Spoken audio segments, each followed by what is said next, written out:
ಅಪಘಾತದಲ್ಲಿ ಗಂಭೀರ ಗಾಯಗೊಂಡು ಚಿಕಿತ್ಸೆ ಪಡೆಯುತ್ತಿದ್ದ ದಾಂಡೇಲಿಯ ಗಾಂಧಿನಗರದ ಮಹಿಳೆ ಸಾವು.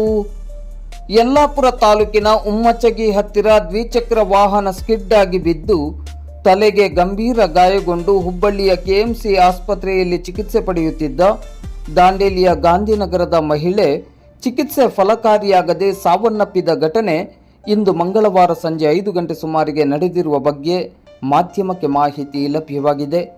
ಗಾಂಧಿನಗರದ ನಿವಾಸಿ ಲಕ್ಷ್ಮೀ ಸಾವಂತ್ ಕುಮಾರ್ ಬೋವಿವಡ್ಡರ್ ವಯಸ್ಸು 42 ಎಂಬವರೇ ಮೃತಪಟ್ಟ ದುರ್ದೈವಿಯಾಗಿದ್ದಾರೆ. ಇವರು ಜುಲೈ 7ರಂದು ರಾತ್ರಿ ಪತಿ ಸಾವಂತ್ ಕುಮಾರ್ ಬೋವಿವಡ್ಡರ್ ಅವರ ಜೊತೆ ದ್ವಿಚಕ್ರ ವಾಹನದಲ್ಲಿ ಶಿರಸಿ ಕಡೆಯಿಂದ ಬರುತ್ತಿದ್ದಾಗ ಯಲ್ಲಾಪುರ ತಾಲೂಕಿನ ಉಮ್ಮಚಗಿ ಹತ್ತಿರ ದ್ವಿಚಕ್ರ ವಾಹನ ಸ್ಕಿಡ್ ಆಗಿ ಬಿದ್ದ ಪರಿಣಾಮವಾಗಿ ಗಂಭೀರ ಗಾಯಗೊಂಡಿದ್ದರು. ತಕ್ಷಣವೇ ಅವರಿಗೆ ಸ್ಥಳೀಯವಾಗಿ ಚಿಕಿತ್ಸೆಯನ್ನು ನೀಡಿ ಆ ನಂತರ ಹೆಚ್ಚಿನ ಚಿಕಿತ್ಸೆಗಾಗಿ ಹುಬ್ಬಳ್ಳಿಯ ಕೆಎಂಸಿ ಆಸ್ಪತ್ರೆಗೆ ದಾಖಲಿಸಲಾಗಿತ್ತು. ಆದರೆ ಅಂತಿಮವಾಗಿ ಚಿಕಿತ್ಸೆ ಫಲಕಾರಿಯಾಗದೆ ಇಂದು ಮಂಗಳವಾರ ಸಂಜೆ ವಿಧಿವಶರಾಗಿದ್ದಾರೆ.